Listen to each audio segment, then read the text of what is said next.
नमस्कार। जैसा आप देख रहे हो, रीट में इतिहास का एक पार्ट जोड़ रखा है। उस इतिहास के लिए आज की क्लास में 40 बहुत इम्पोर्टेंट क्वेश्चन जो रीट में यहाँ पर पूछने की संभावना है। जो हिस्ट्री के सबसे इम्पोर्टेंट जो क्वेश्चन है, जिसमें सबसे पहला क्वेश्चन है कि इतिहास का पिता किसे कहा जाता है, तो हेरोडोटस नामक वैज्ञानिक को यहाँ पर इतिहास का पिता कहा जाता है। दूसरा, मानव जीवन की घटनाओं का लिखित वर्णन क्या कहलाता है, तो इतिहास कहलाता है। तीसरा क्वेश्चन है कि पूरा पाषाण युग में मानव की जीविका का मुख्य आधार क्या था, तो शिकार करके वो अपनी जीविका चलाता था। फोर्थ क्वेश्चन कि आग का आविष्कार किस युग में हुआ था, तो पूरा पाषाण युग में यहाँ पर आग का आविष्कार किया गया था। पांचवा क्वेश्चन कि पहिए का आविष्कार किस युग में हुआ था, तो नवपाषाण युग में यहाँ पर पहिए का आविष्कार किया गया था। छठवां क्वेश्चन है कि हड़प्पा सभ्यता का प्रचलित नाम क्या है, तो सिंधु घाटी सभ्यता हड़प्पा सभ्यता का दूसरा नाम है। सातवां क्वेश्चन कि सिंधु की घाटी सभ्यता में सर्वप्रथम घोड़े के अवशेष कहाँ से मिले हैं, तो सुरकोटदा में यहाँ पर घोड़े के अवशेष मिले हैं। आठवां क्वेश्चन सिंधु घाटी सभ्यता के लोगों का मुख्य व्यवसाय क्या था, तो व्यापार था यहाँ पर। नौवां कि सिंधु की घाटी सभ्यता में घर किससे बने हुए थे, तो ईंटों से बने हुए थे। उसके बाद में 10वां क्वेश्चन है कि हड़प्पा के लोग कौन सी फसल में सबसे आगे थे, तो कपास की फसल में को बोने में सबसे आगे थे। 11वां क्वेश्चन कि भारत में मुद्रा का प्रचलन कब हुआ, तो 600 ईसा पूर्व यहाँ पर मुद्रा का यहाँ पर प्रचलन हुआ था। 12वां क्वेश्चन है कि किस शासक ने अवंती को जीतकर मगध का हिस्सा बना दिया था, तो शिशुनाग ने यहाँ पर अवंती को जीतकर मगध का हिस्सा बना दिया था। 13वां क्वेश्चन है कि 6ठी शताब्दी में भारत का सबसे शक्तिशाली राज्य कौन सा था, तो मगध था। 14 नंबर का क्वेश्चन कि किस शासक को सैनिया यानी कि नियमित व स्थायी सेना रखने वाला यहाँ पर कहा जाता था, तो बिंबिसार को यहाँ पर कहा जाता था। 15वां क्वेश्चन कि गृहपति का अर्थ क्या होता है, तो धनी किसान होता है। 16वां क्वेश्चन कि किस शासक ने राज्यारोहण के लिए अपने पिता की हत्या की तथा बाद में वह भी अपने पुत्र के द्वारा मारा गया, तो अजात शत्रु जो थे वो पहले उन्होंने पिता की मृत्यु की और बाद में उनकी मृत्यु भी उसके बेटे के द्वारा यहाँ पर की गई। 17वां क्वेश्चन कि विश्व का प्रथम गणतंत्र किसके द्वारा और कहाँ पर स्थापित किया गया, तो लिच्छवी वंश द्वारा वैशाली में यहाँ पर स्थापित किया गया था। 18वां क्वेश्चन कि महाजनपदों का उदय कब हुआ, तो 6ठी शताब्दी में हुआ था। 19वां क्वेश्चन कि किस जैन ग्रंथ में 16 महाजनपदों का वर्णन है जो अंगुलतर निकाय से थोड़ा अलग है, तो भगवती सूत्र में यहाँ पर ये महाजनपदों का वर्णन किया गया है।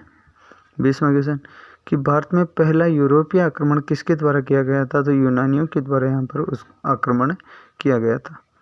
21वां क्वेश्चन कि समुद्र के रास्ते भारत की खोज किसने की थी, तो वास्को डी गामा नामक मानव ने यहाँ पर 17 मार्च 1498 को भारत की खोज की थी।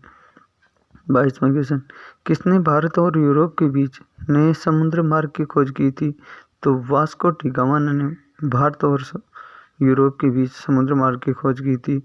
23वां क्वेश्चन कि वास्को डी गामा सबसे पहले भारत के किस बंदरगाह पर पहुंचा था, तो पश्चिमी तट पर स्थित कालीकट बंदरगाह पर यहाँ पर वास्को डी गामा सबसे पहले पहुंचे थे।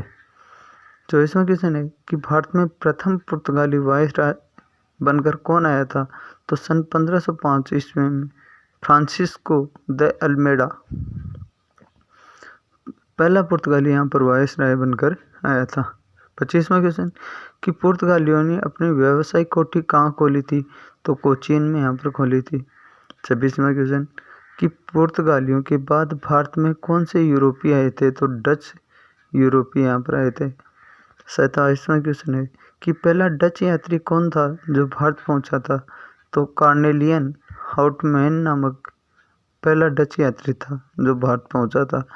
28वां कि डचों ने अपनी पहली कारोबारी फैक्ट्री कब और कहाँ लगाई थी, तो 1605 में मसूलीपट्टनम में यहाँ पर सबसे पहले कारोबार की फैक्ट्री यहाँ पर लगाई थी। बल्कि पुर्तगालियों ने अपनी कोठी जो खोली थी वो कोचीन में खोली थी। 29वां, किसने भारत में पहली बार औद्योगिक वेतन भोगी रखने शुरू किए? तो डच जो थे उन्होंने यहाँ पर औद्योगिक वेतन भोगी यहाँ पर रखने शुरू किए थे। 30वां क्वेश्चन है, ईस्ट इंडिया कंपनी की स्थापना कब हुई? तो 31 दिसंबर 1600 में यहाँ पर ईस्ट इंडिया कंपनी की स्थापना की गई थी। फिर 31 नंबर का क्वेश्चन है कि किसने ईस्ट इंडिया कंपनी को अधिकार पत्र प्रदान किया? तो इंग्लैंड की रानी एलिजाबेथ प्रथम ने यहाँ पर ईस्ट इंडिया कंपनी को यहाँ पर अधिकार पत्र यहाँ पर प्रदान किया था। 32 नंबर का क्वेश्चन है कि शुरू में ईस्ट इंडिया कंपनी के कितने साझेदार थे? तो 217 साझेदार यहाँ पर थे। 33 नंबर का क्वेश्चन है कि ईस्ट इंडिया कंपनी का पहला गवर्नर कौन था? तो Thomas Smith east India company का पहला गवर्नर था। 34 नंबर का क्वेश्चन है कि मुगल दरबार में जाने वाला प्रथम अंग्रेज कौन था? तो कैप्टन हॉकिंस पहला अंग्रेज यहाँ पर माना जाता है। 35वां क्वेश्चन है कि अंग्रेजों ने अपनी पहली फैक्ट्री कहाँ खोली थी? तो अंग्रेजों ने सूरत में यहाँ पर खोली थी, डचों ने मसूलीपट्टनम में खोली थी और पुर्तगालियों ने यहाँ पर कोचीन में पहली यहाँ पर औद्योगिक संयंत्र लगाया था या फैक्ट्री लगाई थी। उसके बाद में यदि अपन बात करें तो मुगल दरबार में जाने वाला कैप्टन हॉकिंस देख लिया, अंग्रेजों की पहली फैक्ट्री अपन ने देख ली, सूरत में 1608 में यहाँ पर लगाई थी। 36 नंबर का क्वेश्चन है कि फोर्ट विलियम की स्थापना किसने की? तो फर्रुखसियार ने यहाँ पर फोर्ट विलियम की यहाँ पर स्थापना की थी। 37 नंबर का क्वेश्चन है कि बंगाल पर राजनीतिक रूप से अंग्रेजों ने अपना वर्चस्व कब और कैसे यहाँ पर कायम किया था? तो 1757 में प्लासी के युद्ध के बाद यहाँ पर अंग्रेजों ने अपना वर्चस्व स्थापित किया था। 38 नंबर का क्वेश्चन है कि ईस्ट इंडिया कंपनी ने दिल्ली पर कब नियंत्रण किया? तो 1764 में बक्सर का युद्ध तथा 1765 में इलाहाबाद की संधि के बाद में दिल्ली पर अंग्रेजों ने यहाँ पर या ईस्ट इंडिया कंपनी ने यहाँ पर दिल्ली पर नियंत्रण कर लिया था। 39 नंबर का क्वेश्चन है कि कोलकाता शहर की नींव किसने रखी थी?